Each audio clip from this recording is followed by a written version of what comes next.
les ceintures de sudation ou combinaisons de sudation peuvent paraître être une solution super efficace pour s'entraîner en salle de sport ou à la maison et perdre beaucoup de gras grâce à la transpiration que la ceinture ou la combinaison génère. Mais qu'en est-il vraiment? Pourquoi voit-on tomber sur cette vidéo? Je te laisse regarder. 1, 2, 3.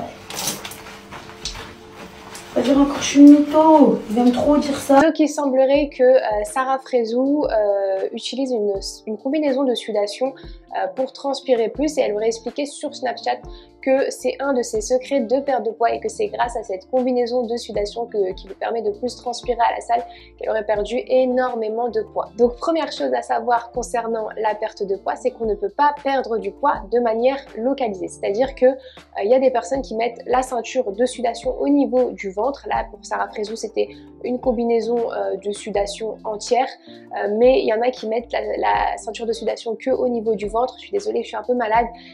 Que au niveau du ventre en espérant perdre le gras qui est localisé au niveau du ventre. Alors je vous arrête tout de suite, malheureusement on ne peut pas perdre du poids de manière localisée, que ce soit en mettant un attrape-nigo sur son ventre ou en faisant des exercices localisés et spécifiques à ces zones-là. Donc en temps normal, ce qui se passe quand tu fais du sport, c'est que tu transpires. En fait, en gros, c'est ton corps qui régule sa température quand tu fais du sport. En fait, comme ton corps est chaud, il se réchauffe, et ben en fait, pour se refroidir, ton corps va transpirer. Pour t'expliquer simplement, j'ai ici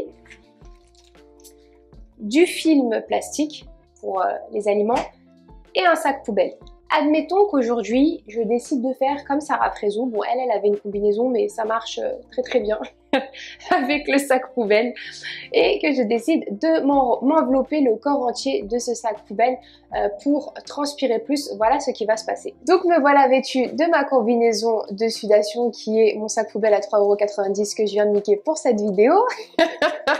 Ensuite, j'ai beaucoup plus chaud. En fait, ce qui se passe, c'est que comme j'ai rajouté une couche sur mon corps et que le sac poubelle retient la chaleur, en fait, mon corps ne peut pas évacuer la transpiration, ne peut pas évacuer ma sueur. Donc, la sueur est retenue dans mon corps, ce qui va engendrer que ça va produire beaucoup plus de chaleur. Donc, je vais encore beaucoup plus transpirer. Bon, comme je suis malade, j'ai enlevé mon sac poubelle. Alors voilà, ce qui se passe, c'est que quand je mets mon sac poubelle, la transpiration ne peut pas s'évacuer. Donc comme je vous ai dit, ça retient la chaleur. Donc effectivement, je vais transpirer plus, donc ça va faire l'effet Sarah Frézou, où je vais être là en train de dérouler de la sueur. Bon. Je dis pas que c'était pas que de la sueur, mais bon, passons.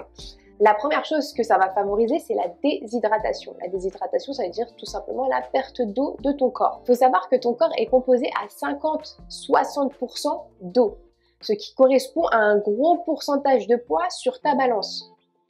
De quoi est composée essentiellement la transpiration? De 99% d'eau et de minéraux, sodium, calcium, potassium et magnésium.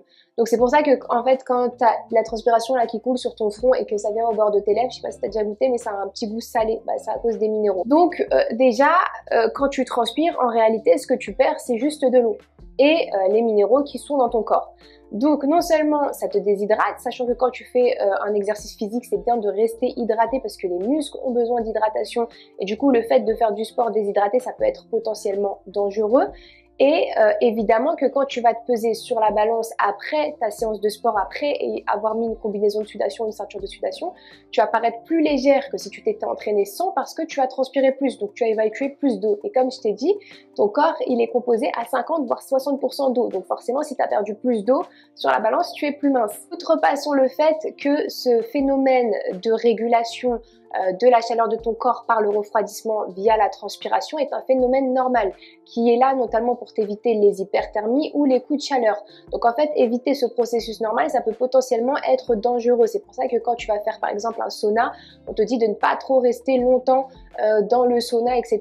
sous une forte chaleur. Une question qui est beaucoup revenue sur Instagram suite à un réel que j'ai posté, c'est pourquoi les boxeurs, eux, s'entraînent-ils avec des combinaisons de sudation ou des ceintures de sudation, sachant qu'il y a une grosse gestion du poids.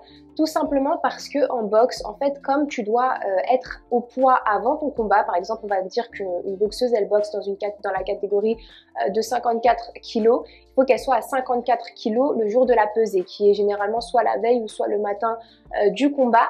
Donc ce qu'ils font, c'est que 2 jours avant, ils se déshydratent totalement. Et en fait, ce processus de déshydratation passe par notamment ne plus boire d'eau, mais également par utiliser des ceintures de sudation ou plus fréquemment des combinaisons de sudation pour vraiment vider l'eau de son corps. Donc pour les boxeurs, c'est juste une question de pouvoir faire leur combat. C'est pas une question de gestion du poids sur le long terme, c'est vraiment sur le court terme. Donc, je pense que la majorité des personnes qui utilisent cette méthode ne sont pas des boxeurs ou des boxeuses et n'ont pas de combat à mener dans les 48 heures qui viennent. Donc, cette surutilisation des combinaisons de sudation ou ceinture de sudation n'a aucun intérêt. Si tu veux une bonne méthode pour perdre du gras, je te conseille de faire un déficit calorique et de faire des exercices à forte dépense énergétique, donc des exercices polyarticulaires. Mais si ce sujet-là t'intéresse, je t'invite à t'abonner à la chaîne et me le dire en commentaire pour que je te fasse une prochaine vidéo sur le sujet. Plein de bisous la famille, j'espère que cette vidéo vous a plu et vous a évité l'achat inutile de combinaisons de sudation ou de ceintures de sudation. Et on se retrouve prochainement pour une nouvelle vidéo.